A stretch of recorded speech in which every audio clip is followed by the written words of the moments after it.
Olá, meus amigos, minhas amigas, uma boa noite para todos. Que a paz de Jesus, nosso Divino Mestre, amigo de todos os momentos, abençoe e console os nossos corações, que sintamos aí a alegria de estarmos juntos, mais uma vez refletindo à luz da doutrina espírita, né, dessa obra que o benfeitor Emmanuel nos trouxe, refletindo sobre a nossa paz, refletindo sobre a importância da nossa vida interior como recurso, como cuidado imprescindível para que a gente possa realmente aproveitar tudo aquilo que a vida nos oferece, jornada fora, caminhada fora. Ontem mesmo, né, no estudo que fazíamos do Caminho, Verdade e Vida, lá no canal do NEP Paulo de Tarso, comentávamos uma mensagem de Emmanuel no livro Caminho, Verdade e Vida, capítulo 22, em que ele dizia então que para nós a vida é um conjunto de circunstâncias, de experiências divinas, ou seja, orientadas por essa vontade criadora, por essa inteligência suprema que rege o destino de todos nós.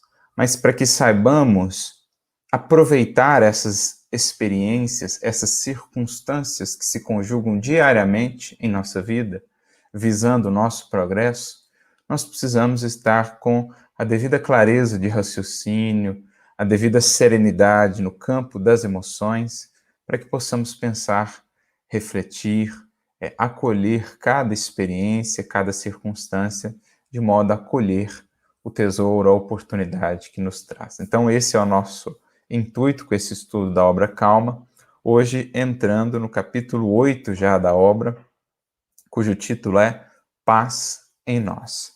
Mas antes de iniciarmos a nossa reflexão, gostaríamos de agradecer aqui a presença dos corações que já estão conosco, o Rodrigo Nassif Marques, a Cristina Saado, o Ronaldo Santana, a Beatriz Palhas, aí sempre acompanhando os estudos, a Rosane Cruz Lira, a Ângela Rotum, a Elete Reis, a Joanete Mendes, pessoal aqui no YouTube, a Patrícia Demarco, querida amiga também, sempre conosco, a Rosana Viana no Facebook, a Joyce Boldrin, a Sandra ST, a todos vocês, meus amigos, minhas amigas, o nosso fraterno abraço e os votos de que tenhamos aí momentos proveitosos de aprendizado, de reflexão, junto a esse querido professor para nós, Emmanuel. E ele, então, intitula esse capítulo 8, Paz em Nós. Título esse que vai estar muito relacionado com tudo aquilo que a gente vem refletindo até aqui, né? O próprio título da obra Calma, no fundo, significa isso. Ter calma é conservar em nós essa paz, mas não qualquer paz, porque isso é algo que o próprio Cristo fez questão de deixar claro para nós. Vão existir aí dois conceitos, dois entendimentos distintos quanto à paz, né? Principalmente dois entendimentos.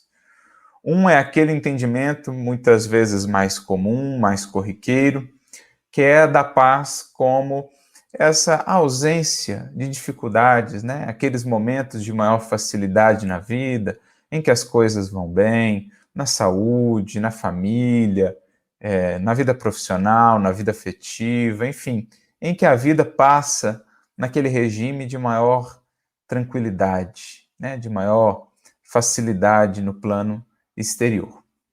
Mas muitas vezes, né, nesses momentos mesmo, a criatura acaba se perturbando, acaba se comprometendo, porque distanciada da luta que muitas vezes a mantém focada, a mantém atenta, a mantém desperta, a criatura cai numa paralisia da alma, ela entra no sono da alma, né? Sono aí, muitas vezes, que vai embalar alguns pesadelos, né? De quedas morais, de desatinos, do esquecimento do cultivo da vida interior, né? Não são muitas ainda as criaturas que, mesmo nos momentos de facilidade, conseguem manter com o mesmo esforço, com o mesmo empenho, com a mesma disciplina, o cuidado com a vida interior. Geralmente, muitas criaturas da Terra vão buscar despertar ou atentar para as questões transcendentes, para as questões espirituais, as questões magnas da vida, quando a luta, quando a experiência mais difícil lhes bate à porta. Então, nem sempre essa paz exterior é acompanhada de uma tranquilidade interior, de uma serenidade interior.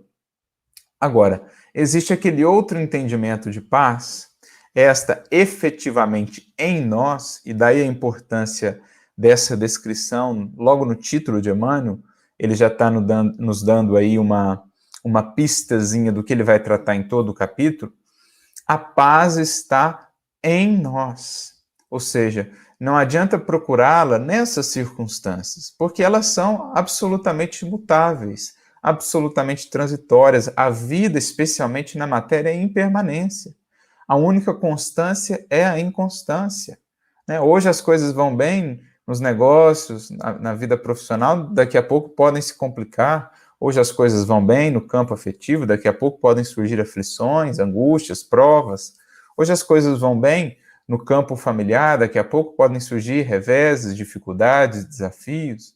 Enfim, se eu busco construir uma paz que não seja em mim, edificada em mim, naquilo que sou, naquilo que efetivamente tenho e não no que detenho transitoriamente, essa é uma paz sempre muito fugidia. Essa é uma paz sempre muito breve, muito efêmera, é aquela paz que está sempre escapando pelas nossas mãos, né? Como tentar segurar a água na mão, né? Você passa a mão na água assim, tenta segurar aquilo vai escorrendo por entre os dedos, e é mais ou menos essa figura. Por outro lado, essa paz em nós, da qual nos fala aqui Emmanuel, e da qual nos falou Cristo, é uma paz, por isso mesmo, sólida. É uma paz que, construída tão fundo na alma, está de tal modo protegida e bem estruturada, né? Num coração iluminado, num espírito aí que tem trabalhado a sua vontade, que tem estado consciente, que tem estado desperto, que tem buscado a luz como recurso libertador, né? O conhecimento da verdade, da lei divina. Essa paz que o Cristo vai dizer no seu evangelho é a paz que ele nos deixa, que ele nos ensina a buscar. Essa sim é uma paz que passa a ser, então, inacessível, que passa a estar imunizada, passa a ser inalcançável, mesmo dentro dos quadros das maiores lutas no mundo. Basta, para a gente ver isso com mais clareza, olhar para a vida de determinados indivíduos. No nosso caso, por exemplo, olhemos para a vida daqueles que foram seguidores de Jesus. Quando a gente lê, por exemplo, um livro Paulo e Estevão, ou um livro Renúncia, Ave Cristo, por exemplo, ali a gente tem patente o que é esse conceito de paz. A paz do Cristo, que é diferente da paz do mundo. A paz em nós, que é diferente da paz ao nosso entorno apenas.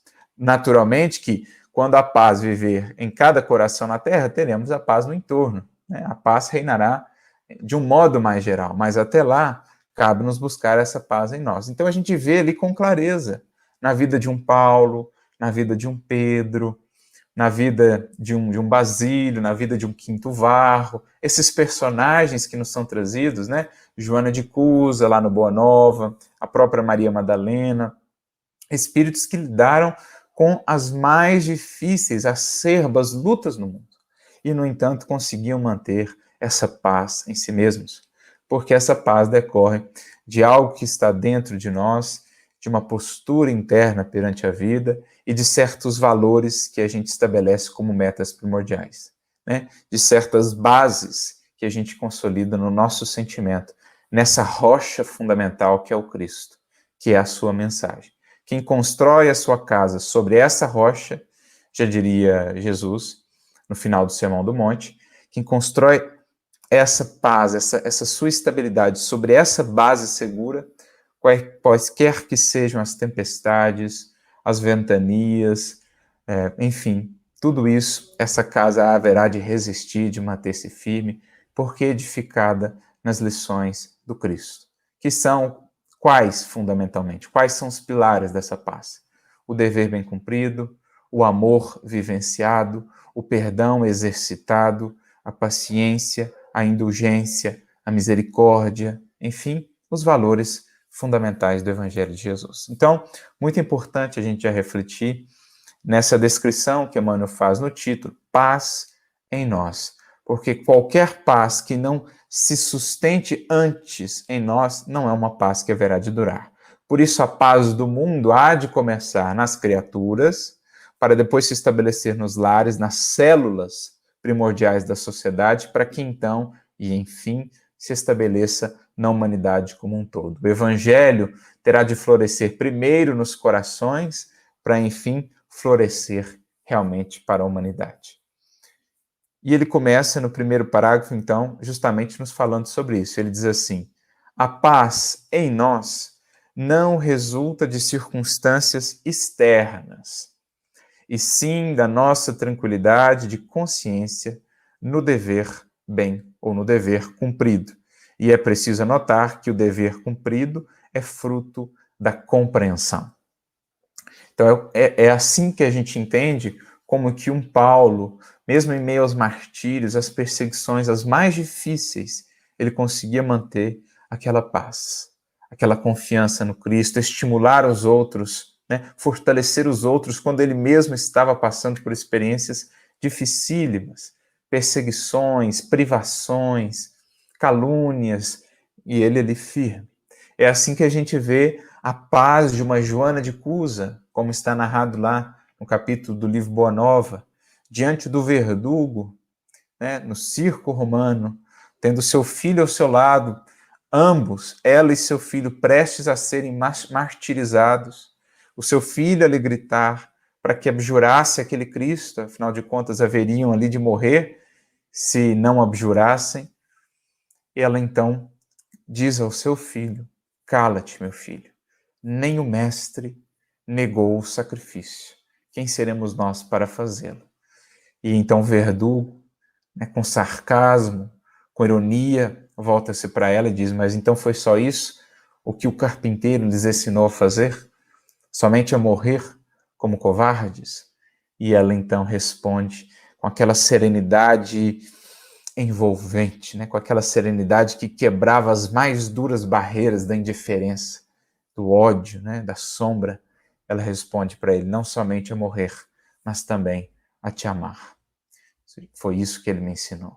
Então, como? De onde vem essa paz? Senão desse imo da alma, do mais fundo do coração que se entregou a Jesus, que abraçou o Evangelho como proposta libertadora da vida, né? A paz de uma Célia, nos 50 anos depois, a paz de uma Lívia, 25 anos vivendo sob as consequências dolorosíssimas daquela calúnia, né, que envolveu o seu nome, aquela incompreensão do seu marido, Públio Lentulus, e ela heróica, ela gigante na fé e no testemunho, conseguiu manter aquela confiança no Cristo até o testemunho máximo no circo, e depois, e segue sendo, essa estrela guia, digamos assim, de Emmanuel desde então, né? Ela que alçou-se a planos elevados da espiritualidade superior e que vem conduzindo Emmanuel, Públio Lentulus, desde então.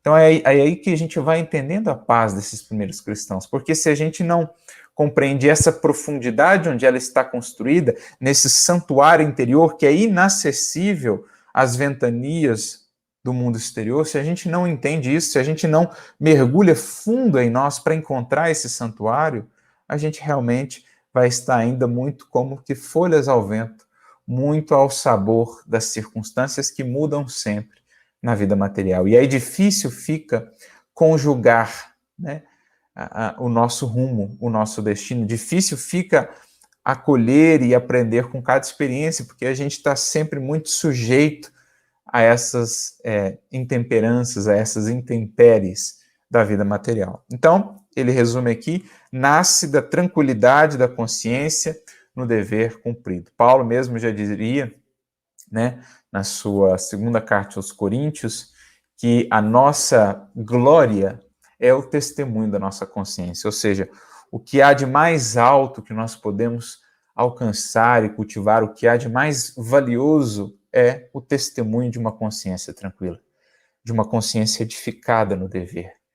Isso não tem preço. Por isso, todo aquele que vende a sua consciência em busca de uma felicidade transitória, planta para si uma colheita muito amarga, porque abre mão do maior tesouro da vida para usufruir por alguns anos que seja, por uma encarnação inteira que seja, de puros prazeres e alegrias sensoriais, abrindo mão do tesouro mais valioso da vida, que é o testemunho da sua consciência.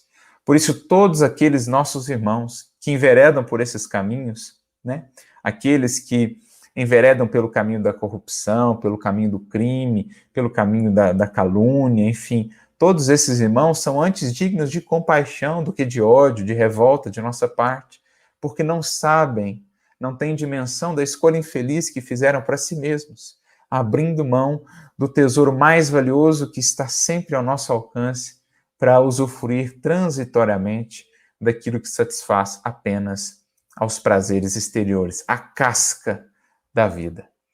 E é o que está lá no Livro dos Espíritos, das questões 920 em diante, quando Kardec e os Espíritos vão tratar da felicidade, que é paz, né? A gente pode trabalhar quase como similares. O próprio Emmanuel vai dizer que felicidade significa tudo, em tudo, paz em nós. Então, felicidade e paz são quase que similares. Quando tratam de felicidade no Livro dos Espíritos, especialmente ali na questão 922, Kardec pede ali uma formulazinha básica do que seja a felicidade possível para nós, por agora. Não a felicidade dos espíritos puros, dos espíritos superiores, da qual ainda estamos distantes, mas a felicidade do aqui e do agora, que a gente já pode edificar. E os espíritos vão dizer, olha, com relação à vida material, para essa felicidade o que é preciso é a posse do necessário, ou seja, nada do supérfluo, o necessário, aquilo que dá a dignidade da vida aqui enquanto encarnados. Agora, com relação à vida moral, dizem eles, né, é o dever bem cumprido que gera aí essa consciência tranquila e a fé no futuro. Então, olha que receitinha simples, né? Olha o quão é relativamente mais simples do que imaginamos alcançar a felicidade que nos é possível, desde já, não esperar desencarnarmos para alcançar. Porque não é a felicidade ou essa paz não é um lugar em que vamos chegar, né? Não é um ponto de chegada, é um modo de caminhada. Por isso, desde já, poderemos edificá-la. Eles vão dizer, então, a posse do necessário. Será que eu não estou criando muito supérfluo e por isso essa felicidade, essa paz nunca chega? Na questão 926, eles vão dizer, muitas vezes, nós perdemos essa paz, nós criamos para nós uma série de aflições e de angústias, porque multiplicamos necessidades fictícias, né? Necessidades que são ilusórias. Eles dizem, a posse do necessário, aprendermos a contentar com pouco, com uma vida mais simples, sem tantas complicações, sem tantos excessos. O supérfluo é sempre acréscimo de aflições, né? O supérfluo de roupas, o excesso, o supérfluo na alimentação, o excesso, é tudo que a gente vai complicando. Já dizia o Chico, né? De maneira muito simples, fazendo um paralelo aí com o Pai Nosso, né? Aquela parte em que se pede o pão nosso, ele diz, enquanto nós nos contentamos com o pão, está tudo bem, nossos problemas começam na manteiga. Ou seja, a gente vai aumentando as demandas, as necessidades, não basta mais só o pão nosso de cada dia, é o pão nosso com manteiga de cada dia, daqui a pouco é o pão nosso com gelé de cada dia, daqui a pouco é o pão nosso do tipo tal, com geleia tal de cada dia, enfim. É uma ilustração, né, mas que demonstra bem como a gente vai multiplicando necessidades e complicando essa felicidade. Então, com relação à vida material, a posse do necessário. Com relação à vida moral, a fé no futuro e a consciência tranquila e edificada no dever bem cumprido. É isso que ele está dizendo. Mas ele complementa que esse dever cumprido é fruto da compreensão. Então, a compreensão é algo essencial na vida. Compreender. Eu gosto sempre de pensar essa palavra compreender, Kardec fala dela, né? Não basta ver ou crer, é preciso, sobretudo, compreender. Ela me lembra, se a gente dividir ela em duas partes, né? Compreender, no sentido de algo que eu prendo comigo, algo que eu trago realmente para a minha vida, algo que realmente aplico. A gente recebe tanto do alto em termos de conhecimento espiritual, na doutrina espírita, por exemplo, mas o quanto disso eu tenho compreendido. Em outras palavras, o quanto disso eu tenho aplicado à minha vida. A um novo modo de ser, de viver, de olhar, de enxergar as coisas e as pessoas. Isso é compreensão. Quando eu compreendo o meu papel na sociedade, o meu papel na família, o meu papel no meu trabalho profissional, o meu papel na criação divina. Eu sou, devo ser, quanto mais consciente estiver, uma nota harmoniosa nesse grande concerto universal, do qual o Criador é o maestro. Deus é o grande maestro. Cada espírito é chamado a ser, na criação, uma nota de harmonia. Isso é compreensão, é entender a parte que me cabe na obra da criação. Como está lá na questão 132 do Livro dos Espíritos, eu me lembro sempre dela, quando Kardec pergunta o porquê, a gente encarna, o porquê a gente vem à matéria. E uma parte da resposta que os Espíritos nos dizem é para que o Espírito seja capaz aí de entender e de realizar a parte que lhe cabe na criação. Então eu gosto dessa frasezinha. É como se os Espíritos dissessem assim, olha, cada um de vocês tem uma parte na criação, tem um papel na criação, que é único, que é singular, porque Deus não dá cópias, já dizia Emmanuel. Então cada um de nós é uma pecinha importante, é uma nota única aí, que deve entender, compreender o papel no todo. Por isso, quanto mais conscientes estamos desse papel no todo, maior é para nós a consciência do dever. É o que está lá, uma das mais belas mensagens do Evangelho segundo o Espiritismo, no capítulo 17, item 7, sobre o dever, uma mensagem de Lázaro, em que ele diz isso, que o dever cresce e irradia sob mais elevadas formas, nos estágios superiores da humanidade, porque jamais cessa a obrigação moral da criatura para com o Criador. O que ele está querendo dizer? Quanto mais o espírito sobe, cresce em consciência, em maturidade, mais ele compreende a dimensão dos seus deveres no todo. Seja na sociedade, seja para consigo mesmo, seja para com seu próximo, seja para com Deus, para com a lei divina. E aí ele depois vai definir, então, o que é compreensão. No próximo parágrafo ele diz, compreender significa, na essência, desculpar as pessoas que nos cercam nas oposições que nos façam e esquecer as ocorrências que nos mostrem adversas, a fim de que nos mantenhamos fiéis à tarefa que nos indica. Então, o que a gente pode depreender do que ele está dizendo aqui? Que compreensão é remover sempre quaisquer obstáculos ao cumprimento do nosso dever. Se o outro me feriu, por exemplo, se o outro me ofendeu, se eu crio, se eu alimento, se eu nutro mágoa em relação àquilo, ofensa em relação àquilo, eu me desvio do foco do dever. Eu me afasto da lei divina, eu me desarmonizo com a lei divina. Então eu fujo do dever, porque a minha mente, o meu coração passam então a gravitar em torno daquele foco de adoecimento, daquela mágoa, daquela ferida gravada na alma. E se eu não aplico, como diz aqui Emmanuel, essa desculpa, esse perdão incondicional que Jesus nos convida a ter, eu me desvio do foco do dever e me desvio, portanto, da paz. Por isso não é possível manter paz em nós, felicidade em nós, conservando mágoas, conservando ódio, ressentimento, rancor, intransigência. Não é possível, porque isso representa sempre uma mudança do polo em torno do qual o meu sentimento está gravitando. Eu saio do dever, que é o quê? Perdão, indulgência, bem, lembra lá a definição de caridade? Benevolência, indulgência e perdão. Eu me afasto desse polo luminoso e passo a gravitar em torno ali do eu mesmo, das minhas feridas, das minhas lamúrias, do meu ódio, da minha agressividade, da minha mágoa. E aí eu me afasto, então, dessa condição de paz em mim. Então, o que é compreensão? É perceber que uma vez identificando isso, esse afastamento, eu preciso fazer tudo ao meu alcance para voltar a me harmonizar com essa linha do dever, com esse foco no dever. Daí a importância do perdão. Porque é o que me desvincula desse desvio, é o que me corrige a rota do sentimento para que eu não venha a me afastar dessa paz interior. Por isso, o primeiro beneficiado do perdão é o próprio indivíduo que perdoa. E por isso Jesus faz tanta questão no Evangelho de voltar e voltar tantas vezes à lição do perdão, como uma das mais fundamentais da vida. Ele encerra a sua missão pública, a sua missão enquanto encarnado no mundo, com a lição do perdão. Então, há algo de importantíssimo nisso. A última lição dele na cruz é: Pai, perdoa-lhes.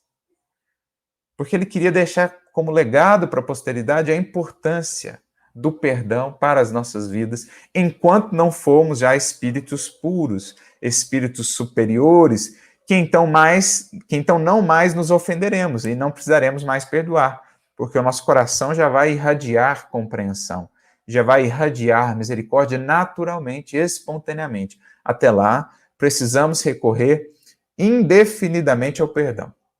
Emmanuel vai dizer que o perdão é o antibiótico da alma, né, suscetível de impedir as infecções do ressentimento, que nos adoecem, que nos afastam da paz. Então, isso que ele está dizendo.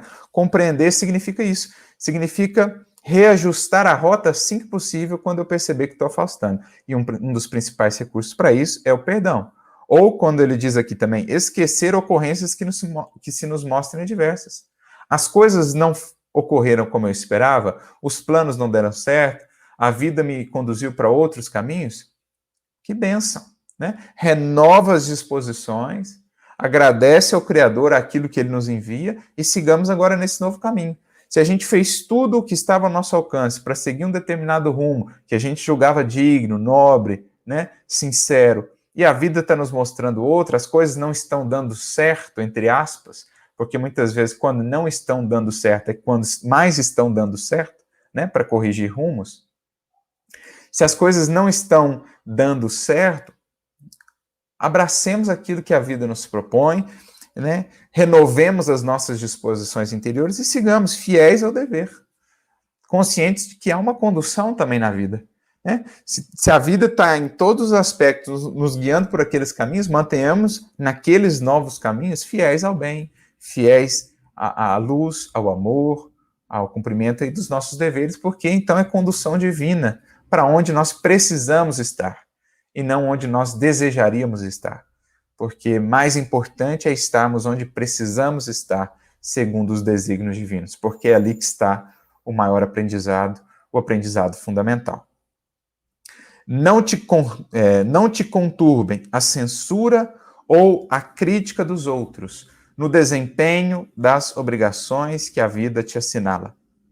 Porquanto, se aceitas os próprios compromissos no bem geral, esses compromissos dizem respeito a ti mesmo, e não aos que te observam, nem sempre com lógica e segurança.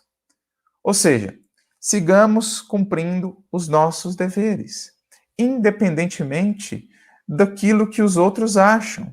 Porque muitas vezes as opiniões dos outros, nós sabemos disso, estão muito distantes das nossas reais intenções. Não deveremos adotar aquela postura arrogante, né, pretensiosa, de nunca ouvir o outro, porque sempre os outros estão errados, os outros nunca têm razão, e nós aí somos o suprassumo e podemos seguir sempre prescindindo dos outros. Não é essa a ideia. Mas daí também a atribuir sempre à opinião dos outros um valor capital na nossa vida, quando muitas vezes essa opinião parte de julgamentos superficiais sobre a realidade dos fatos, sobre a realidade das nossas intenções, aí também seria constantemente deixar a nossa paz ao sabor, né, de terceiros, ao sabor de circunstâncias exteriores. E aí nunca manteríamos a paz. Porque ela deve, sobretudo, estar associada à nossa consciência. Se a nossa consciência nos aplaude, se temos no mais íntimo do coração essa sinceridade de que o melhor foi buscado, de que iríamos acertar, de que fizemos o nosso melhor, né, de que buscamos seguir os caminhos de Jesus, ótimo. Ainda que todo mundo não nos compreenda, sigamos com a paz de consciência. Respeitemos as opiniões, ouçamos as críticas que venham a nos alcançar, ouçamos elas. Porque se não forem verdadeiras, não há com que se importar. Se forem verdadeiras, é motivo para aprendermos, nos renovar, nos transformar. Agora, dar a essas críticas essa capacidade, essa autoridade de adentrar dentro do nosso mundo interior e nos roubar a paz, não é algo sensato. Né? O que mais devemos buscar é antes a consciência. Ainda que sejamos incompreendidos de todos, se a consciência nos aplaude, sigamos adiante, porque Jesus nos conhece. E isto é o mais fundamental. É o que Emmanuel vai dizer no livro Pão Nosso, capítulo 47, quando ele comenta lá um versículo de Paulo, que ele diz: se eu ainda quisesse agradar os homens, eu não seria servo do Cristo. E Emmanuel vai dizer lá, o problema de agradar é o título da mensagem. Se a gente está muito preocupado em ser sempre aplaudido pelos outros, em agradar sempre os outros, muito cuidado, né? Porque às vezes o nosso compromisso não está tanto com a consciência, está mais com os julgamentos terceiros, que são, na maioria das vezes, superficiais. O próprio mestre já dizia, olha, ai de vós se todo mundo disser bem de vós. Se está todo mundo apenas nos elogiando, apenas nos aplaudindo, né? Alguma coisa há aí, porque num plano de expiação em provas como o nosso, de espíritos ainda imperfeitos, contar com a compreensão de todos, com o aplauso de todos, muitas vezes vai representar, de minha parte, uma flexibilidade moral muito grande, né? Uma postura aí meio de camaleão, né? Sempre me adaptando para agradar e muitas vezes fugindo nesse processo do compromisso com a consciência. Então é importante pensar nisso, né? Respeitar as opiniões, até mesmo as críticas, as censuras, ouvir tudo aquilo, mas sem deixar que isso roube a nossa paz, dando mais valor sempre à nossa consciência. Em qualquer atividade edificante, convém lembrar que ideias e palavras, ações e atitudes dos outros pertencem a eles e não a nós. Então não nos cabe o papel de sermos aí os juízes, os censores, né? Os corretores, né? Os policiais, no sentido de ficar policiando a conduta dos outros. É claro que isso está até no Evangelho segundo o Espiritismo, lá no capítulo 10, no item 21, no último item do capítulo 10. Se o procedimento de outro alguém, né, se as ideias que ele vai trazer, divulgar, se aquilo vai prejudicar não somente a ele, mas aí uma coletividade, uma série de pessoas, uma instituição, enfim, aí cabe-nos trazer isso em pauta, com bondade, com ponderação, com mansuetude, com reflexão, com persuasão, sem violência, sem imposição, mas cabe colocar isso em pauta, que é o que São Luís diz lá a Kardec, né? Quando que é válido aí destacar ou apontar aí o equívoco de um outro alguém, o mal realizado por outro alguém, quando aquilo vai prejudicar não somente a ele, mas a mais pessoas, aí cabe-nos pautar isso, debater isso e tudo mais. Nesse clima, né, de serenidade, de ponderação, de reflexão, sem violência, sem imposição. Mas, de um modo geral, nós não temos esse papel que cabe somente a Deus e à consciência de cada um. A gente vê isso nas cartas de Paulo, em Tiago. Tu, quem és que julga o teu irmão? Por acaso usurpas o lugar de Deus? Porque só a consciência de cada um sabe das intenções reais que levaram cada um a agir dessa ou daquela maneira, sabe de toda a trajetória daquele espírito, só a consciência de cada um é esse tribunal mais adequado e mais justo para definir, para julgar a análise ou o proceder de cada um. Por isso, Paulo mesmo dizia: cada um de nós comparecerá diante do tribunal do Cristo, isto é, do tribunal da própria consciência, dessa expressão do Cristo em nós, a lei gravada em nós, na nossa consciência. Cada um de nós tem já esse censor, esse orientador em nós, né? Cabe-nos respeitar o outro nos seus caminhos, ponderar, refletir, debater quando a postura do outro prejudicar a terceiros, a uma coletividade, mas, de um modo geral, entender a dimensão do outro, como dizia o Chico, dar ao outro o direito de ser quem ele é e a nós o dever de sermos a cada dia melhores. Então, essa é a ideia, né? Cada um aí está construindo o seu destino, cada um está numa faixa de consciência, de compreensão. Muitas das vezes, aquilo que o outro está fazendo, às vezes é algo do ponto de vista dele, que às vezes não vai ter, por exemplo, o conhecimento do evangelho que você já tem, é algo menos grave do que erros menores, entre aspas, que você comete, mas que se tornam mais graves justamente pela consciência que você já tem acerca do evangelho. Então, especialmente para nós cristãos, para nós espíritas, o acréscimo de responsabilidade diante das nossas ações é tremendo, porque nós temos esse conhecimento vasto do Evangelho do Cristo, das lições de Jesus. Então, às vezes, erros pequeninos que cometamos são mais graves perante a nossa consciência do que aquelas posturas de nossos irmãos que consideramos erros graves, mas que na condição deles, com a consciência talvez não tão esclarecida quanto a nossa, não são erros tão graves assim quanto os nossos. Então, há que se considerar até essa relatividade das responsabilidades, que são sempre, ou estão sempre relacionadas com a consciência que cada espírito já tem diante do ato que comete. Por isso que eu não posso realmente definir, julgar o outro, né, no seu proceder, cercear, ser aquele que fica definindo, que fica impondo ao outro um proceder assim ou assado, porque eu não conheço a realidade. Cada espírito é um universo por si. Então, respeitar o outro, entender que cada um está construindo a sua trajetória, né? Respeitar o outro na sua caminhada, nas suas atitudes. E entender que o responsável primordial pelos equívocos, pelos tropeços que ele vem a cometer, é ele próprio, né? Não existe aí uma transposição de responsabilidades. Cada um vai lidar com a colheita que ele próprio semeou. Então, esse respeito, auxiliar quanto não seja possível, auxiliar pelas vias do exemplo, que é o melhor meio de auxiliar, sermos fraternos, compreensivos e tudo mais, mas sem qualquer tentativa de cercear, de vivermos como censores da vida alheia. No critério da reciprocidade, é justo recordar que não nos é lícito violentar essa ou aquela pessoa com opiniões medidas tendentes a sufocar-lhes a personalidade. Mais uma vez, aquilo que falávamos, cada ser é um ser à parte, né? Quando, como falávamos também, as ideias que são trabalhadas, as atitudes que são tomadas são perniciosas para o todo, para a coletividade, aí nos cabe, de alguma maneira, intervir, mas sempre recorrendo à persuasão, à brandura, à reflexão, né? Se algo podemos impor, dirão os espíritos na questão 841, é o bem e a fraternidade, porque qualquer imposição, qualquer violência já cria um distanciamento espiritual entre eu e ele. E aí qualquer diálogo já se torna mais difícil, porque aí se desce muitas vezes ao plano das paixões. E aí a racionalidade já não funciona mais, porque já foi obscurecida.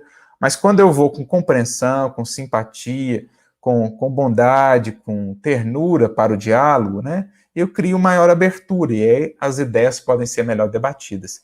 Nessa questão 841, Kardec e os espíritos tratam justamente disso. Quando ideias perniciosas são divulgadas, por exemplo. Como fazer, né? Como proceder? Eles vão dizer, olha, pela brandura, pela persuasão, explicar, debater, dialogar. Não impor, não violentar uma consciência, porque eu só consigo maior afastamento. Agora, se eu vou pelos caminhos do bem e da fraternidade, algo eu consigo semear naquele coração em termos de renovação.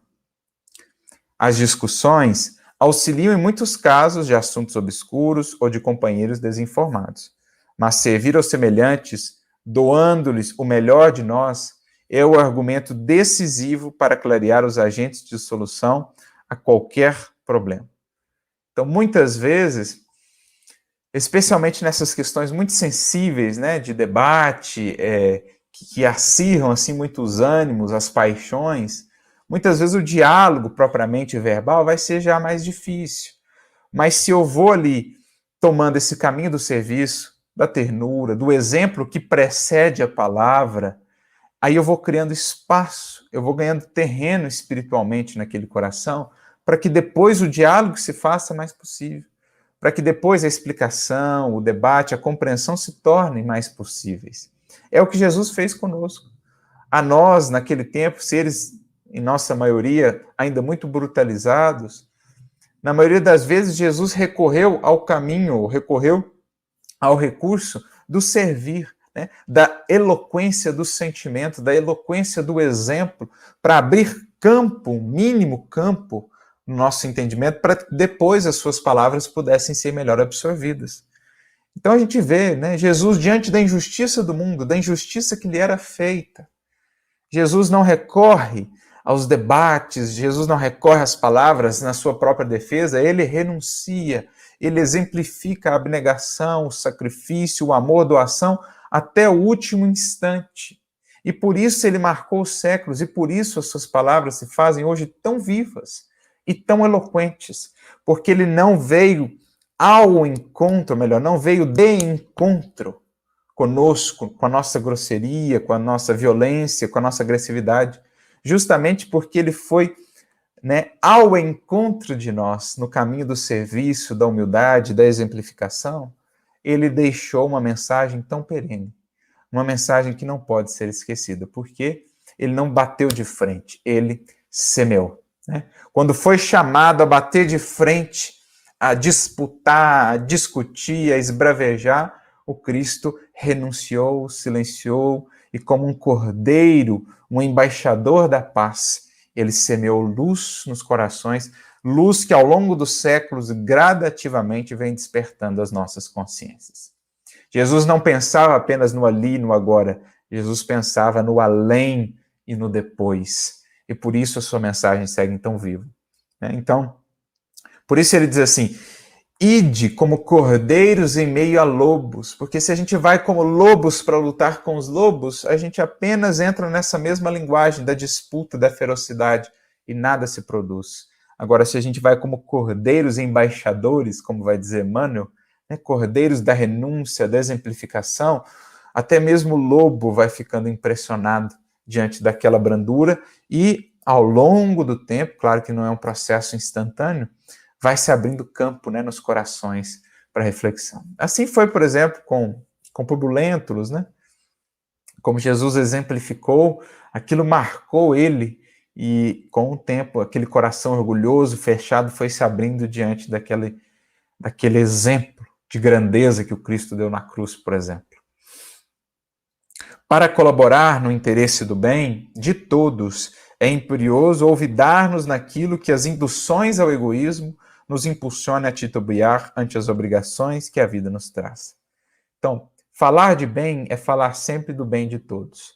Sempre que venhamos a ser induzidos a pensar só em nós, somente em nós mesmos, ou no círculo mais estreito dos nossos, cuidado. Cuidado com essas velhas induções ao egoísmo. Por que induções? Porque é geralmente onde nós temos estado. São geralmente os caminhos que temos percorrido. Então, estamos habituados. Somos quase que automaticamente induzidos a repetir os velhos padrões do egoísmo.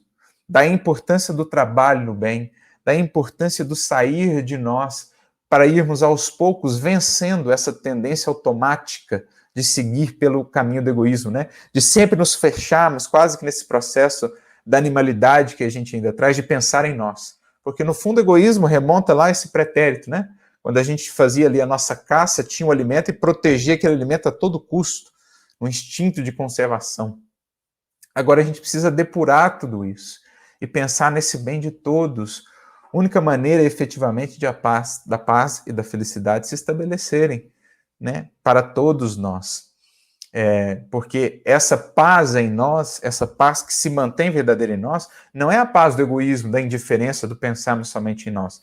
Não é isso que queremos dizer com essa paz construída por dentro. Pelo contrário, é uma paz construída por dentro que nasce também justamente do serviço por fora aos semelhantes, da preocupação com a paz alheia, com a felicidade alheia. Por isso essa paz internamente se mantém sólida. Então, é preciso lutar contra as induções ao egoísmo. Sempre que eu parar, né, e sentir, olha, eu estou pensando só em mim, eu estou esquecendo os outros, num problema, eu estou esquecendo das consequências da minha ação para com os outros, pensa, analisa, para ver se não estamos repetindo essa indução do egoísmo, se estamos trabalhando pelo bem de todos ou apenas pelo bem de nós mesmos. Eu me lembro lá do ministro Sanzio, no livro Ação e Reação, quando ele diz, né, para Hilário, que pergunta para ele, como poderia definir bem e mal. Hilário diz assim, o bem é sempre o progresso, a felicidade, a justiça, a paz, para nós e para todas as criaturas do nosso caminho. E o mal, pergunta Hilário, o mal é tudo isso somente para nós. Então olha para você ver como é sutil, né? Essa diferença do bem efetivo e do bem fictício que acaba se convertendo em mal, fruto do egoísmo. Bem é tudo isso para todos. O mal é isso tudo só para mim. Então, muito cuidado com essas induções ao egoísmo. Ainda que todos os elementos exteriores se te revelem contrários à ação que desenvolves, é perfeitamente possível guardar a própria serenidade. Desde que saibas entender pessoas e situações, deixando-as onde se coloquem e seguindo para frente com o trabalho que te compete. Então, a gente tem visto muito isso, Emmanuel, dizer, né? Olha, é possível sim construir essa cidadela da serenidade, É possível sim guardar a própria serenidade, porque muitos vão duvidar diante das lutas da vida que é possível manter. E ele está dizendo, é possível. A grande pergunta é, você quer? Você quer realmente construir essa serenidade? Porque isso vai pedir algumas coisas de você. Como a gente falou, o perdão, a indulgência, o dever cumprido, o vencer determinados hábitos. Pois que é possível, é. A pergunta é, você quer? Porque é como Jesus disse a Públio Lentulus, está no teu querer. Sempre está no nosso querer. A grande pergunta fundamental da vida é, nós queremos? Leon Denis vai falar tanto desse verbo, né, no problema do ser, do destino, da dor. Querer é poder. O poder da vontade é ilimitado quando realmente nos utilizamos dela. Então, é possível guardar a serenidade, desde que aprendamos a entender as pessoas, as situações e seguir fazendo a nossa parte. É o que Jesus disse a Pedro, né? Quando Pedro faz aquela pergunta acerca do outro discípulo, está no Evangelho de João, e Jesus tem aquela famosa resposta.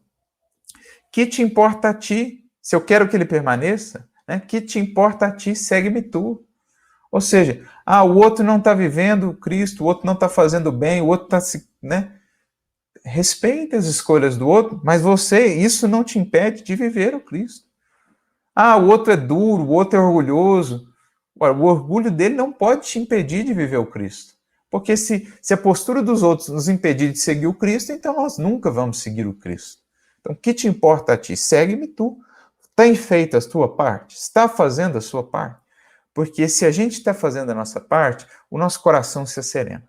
Se o nosso coração se serena, a gente faz uma leitura melhor da vida e dos outros. A gente compreende melhor os outros, compadecemos-nos das dores, das dificuldades dos outros, auxiliamos os outros com o nosso exemplo, com a nossa prece, com a nossa oração, mas sabemos que não temos esse poder de arrastar o outro na jornada da evolução, de forçar o outro. Não nos cabe isso. Por isso, o amor que Jesus propõe é um amor de renúncia. É seguir avançando sem deixar de amar. É seguir caminhando, progredindo, compreendendo se o ser querido não quiser avançar. Imagina se Líbia fosse esperar Públio Lentulus despertar para ela seguir o Cristo. Ela não teria dado aquele salto evolutivo que ela deu. Mas ela seguiu amando ele, entendendo que o amor é um laço flexível. Ela seguiu amando ele sem deixar de avançar com Cristo. Que te importa a ti, Lívia? Segue-me tu. Públio Lentulus virá depois. Então é isso.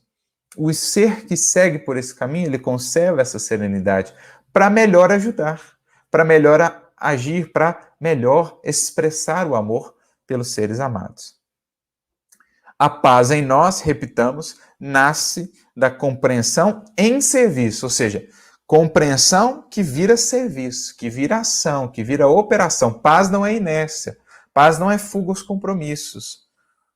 Paz é operação, é realização. E a compreensão em serviço é mantida pela tolerância para com os erros alheios e até pela autoaceitação dos nossos próprios erros. Então, compreender os outros como precisamos compreender a nós mesmos. Se eu sempre fico negando as minhas imperfeições, eu nunca sou capaz de transformá-las. Então, é reconhecê-las, autoaceitar-me, sem acalentar essas imperfeições.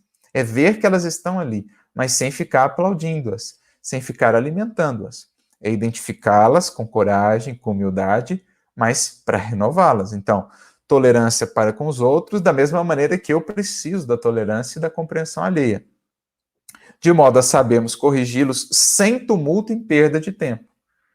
Então, quando eu encontro essa compreensão, eu passo a corrigir a mim mesmo sem tumulto, eu não crio um estardalhaço e não perco muito tempo na lamentação, na culpa ou na negação. Quando eu me aceito, eu dou o passo primordial. E aí depois é paciência, esforço e continuidade.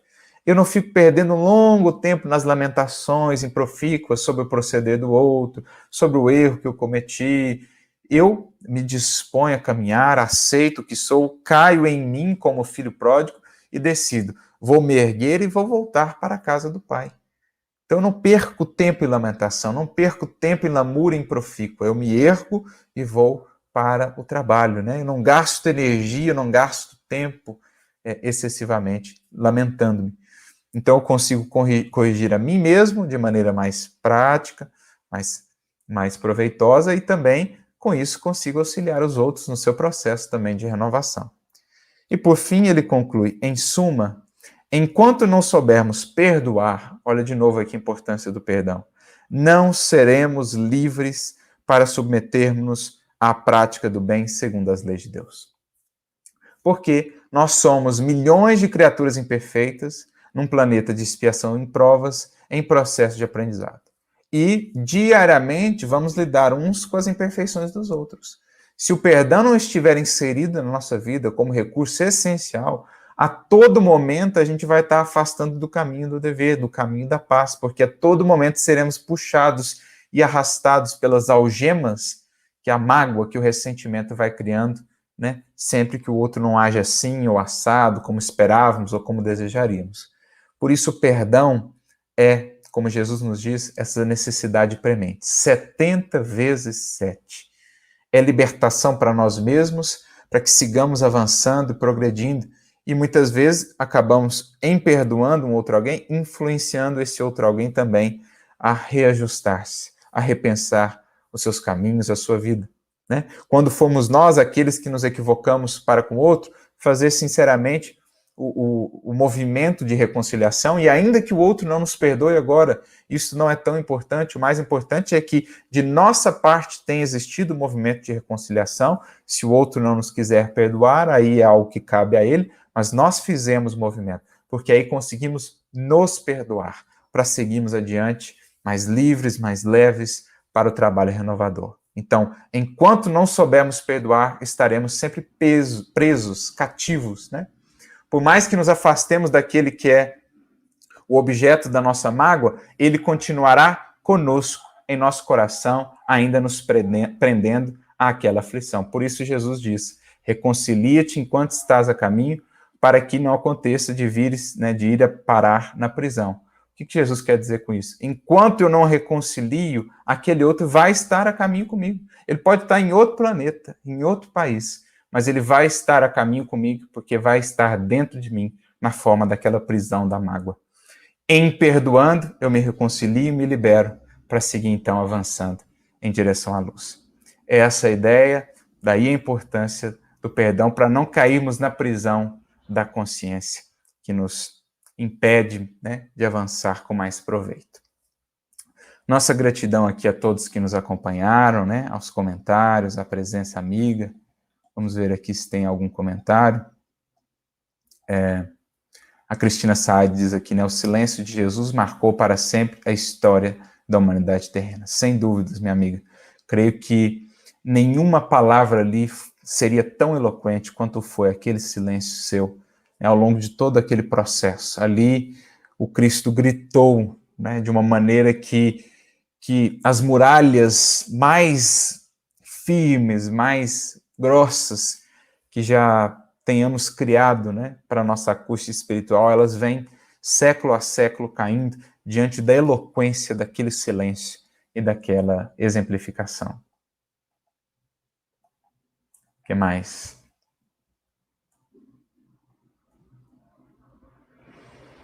A Ângela aqui, Augusto, nos diz, né, a nossa felicidade, a nossa paz está em fazer o bem ao próximo. De fato, como dizíamos, né, querido? A paz é em nós, dentro de nós, mas nasce justamente desse compromisso com o nosso entorno, com os nossos semelhantes, com o manter, o sustentar a paz alheia, é a paz que, no fundo, albergamos no nosso coração.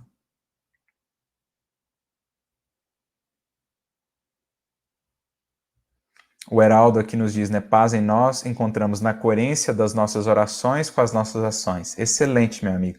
Oração e ação, esforço e contemplação são essa mistura aí que deve estar muito bem harmonizada, né? São essas partes complementares que devem existir em nós para a manutenção dessa paz.